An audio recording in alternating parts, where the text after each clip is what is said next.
Well, how did the defense do today in the scrimmage, Deshaun? I thought we did pretty well. Of course, some things that we got to fix. The right side of it was one of the things going into fall camp, we wanted to emphasize the turnovers, and we had 3 turnovers today. So that was pretty good. We stopped the run pretty well. But like I say, it's a lot of things that we can correct and get better on. We heard Javon had one of the interceptions. Do you remember who had the other two? Broussard had an interception, and Trayvon Leonard. All those 3 guys had interceptions.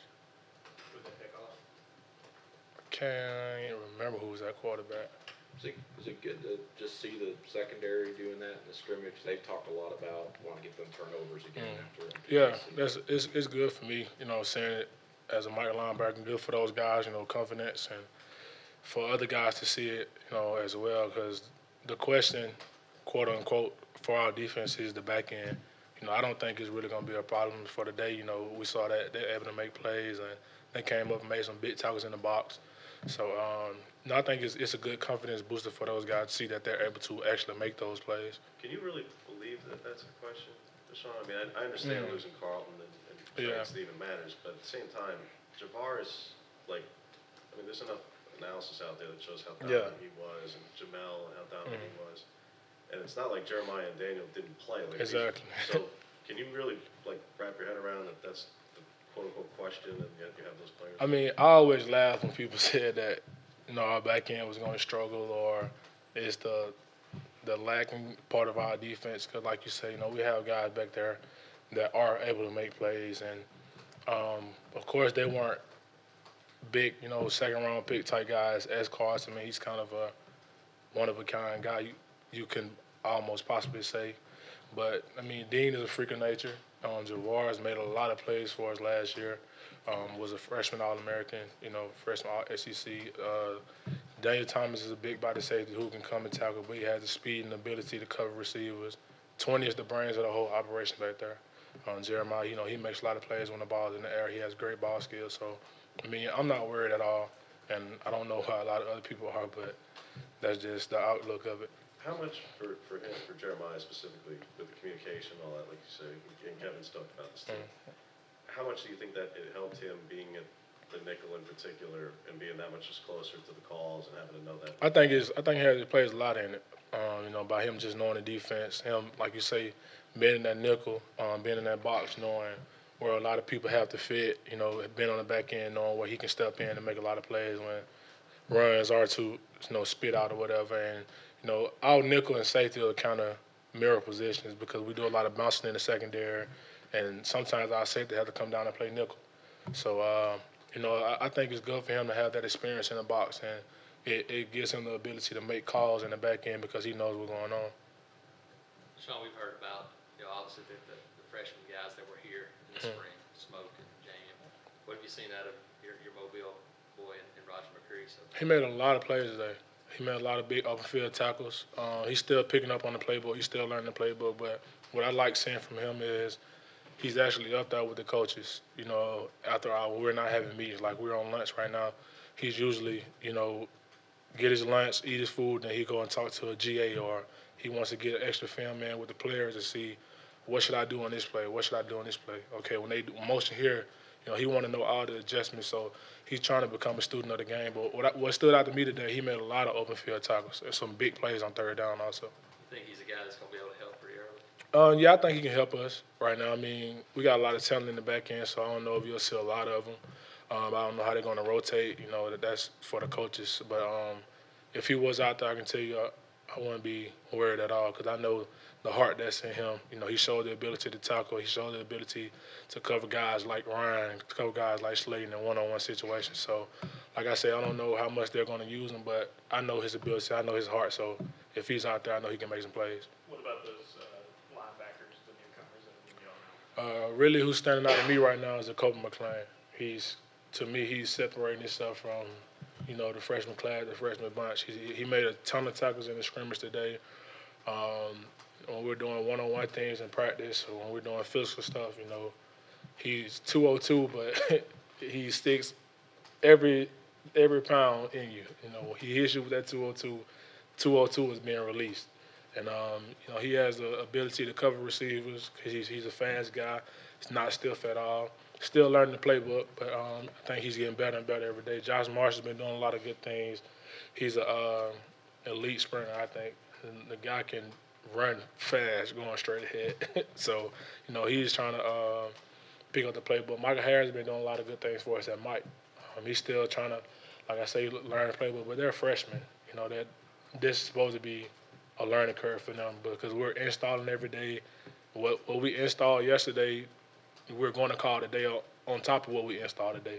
So a lot of things are kind of running together from them, but they're trying to learn the system. They're playing hard, and I think Zacoba can definitely help us this year. We know what Nick Coe was able to do last year with his first opportunity on the field.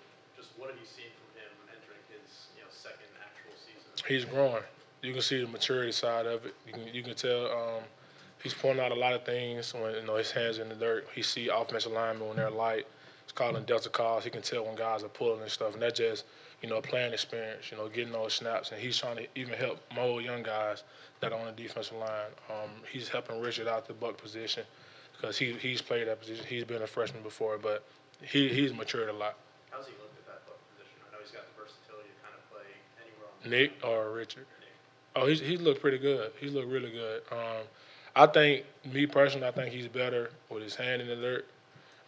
But he's not an average guy when he stands up either. He can do anything that Coach G asked him or Coach Steele, whoever asked him to do. He has that much ability, but I think he's getting better. Richard's a guy you've known for a couple of years through the recruiting process, all that, and when he's gotten on the field, we've heard about his energy. What have you seen out of Richard? A ton of speed. He has the ability to make plays on the left hash to the field, like sideline to sideline. When the ball is gone, 27 is gone, and he doesn't slow down at all. That's what really stands out, and that's what catches the coach's attention. He has a huge motor, and that's how we want to play defense. Relentless effort. So that's what's getting him on the field right now. Jared had talked about being anxious to get in the scrimmage because of spring. Did he look a little rusty, or did he look like he just picked up where he left off? If you could see the scrimmage, you would think he's practiced every day since the spring. I mean, they made some big throws downfield, particularly back shoulder. I mean, he was very accurate today. He looked good in the pocket. I think we probably would have sacked him a couple times, but the coaches, they're letting them get some downfield throws, and when they were able to get the ball off, they were able to complete it. And so I tip my hat to those guys. They made plays on defense. We got to do better, but that back shoulder throw in college football or any league, any level of football is a hard throw to defend if it's placed perfect, and Jared can throw it perfectly. Were those veterans catching those back shoulder plays, or were there some younger guys? Both. Darius Slayton's been doing a good job all account, separating himself from DBs and catching one-on-one balls, jump balls, back shoulder balls. I know Jackson, he caught like 2 or 3. Seth caught like 2 or 3. Those two have really been standing out to me on the offensive side of the ball. I think that entire receiver class, I don't think they missed on talent on no one in that entire, freshman class. I think a lot of them can step in and play, especially those 2 guys I just named. Jared said that he feels like that this is an offense that could cause some problems for opposing defenses more so than maybe even last year. It's a ton of weapons, man. It's a ton of weapons. Like I just said, of course, you got guys like Ryan, guys like Slayton. Nate Craig's been having a great camp. The freshmen have been stepping up and making plays. But we told them when they first got here, when we had the players on them, we need freshman receivers to step up because we lost Will. We lost, Eli. They made a lot of plays for us. Anthony's, he came in. He came in late, but he's learning the playbook. The 10 flat is 10 flat. Like he can run. It's not a joke. And with Jared throwing the ball and putting it in the places that he put it, man, I mean, the sky's the limit for that offense. That we have a running back committee. Cam Martin has been running really well.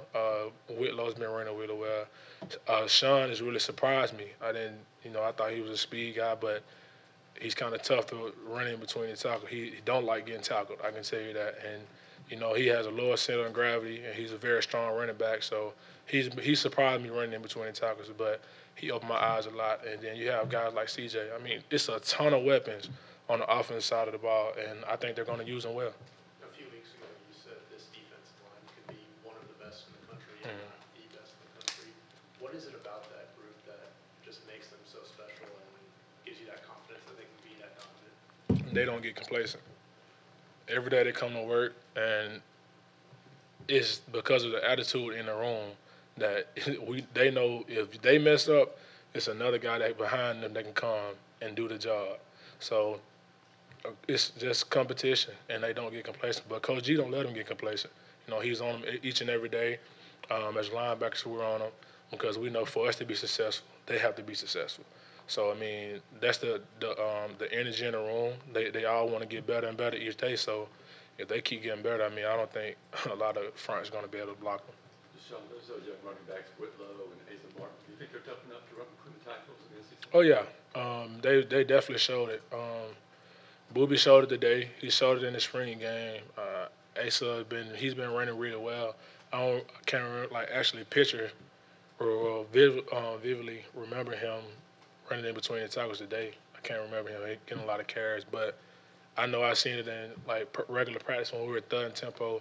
He has a bite to him. You know, he's not scared. He not really big, but when he runs the ball, you know, he runs with power. And that's what Coach Harden been preaching, you know, to them. But to play running back at Auburn, you have to be a physical back. And a lot of those guys who are quote-unquote speed guys or edge rushers are now lowering their pads, you know, running in between the tackles. And we know in this league you have to run the ball and you have to stop the run. So they're taking on that challenge. Did either of those two make any plays that really stood out today? Asa had a big run today, probably about good 15, 20-yard run. Broke a tackle in the core and you know, kind of sped out. Booby made a good buck sweep run, outside zone run, and he hit the corner and he probably got about 12, 15 yards. So, I mean, they both have the ability. So, I mean, whoever takes that lead job, I mean, they're going to be fine. That's good. Yeah, sure. Appreciate it. Like LeBron with the recall today.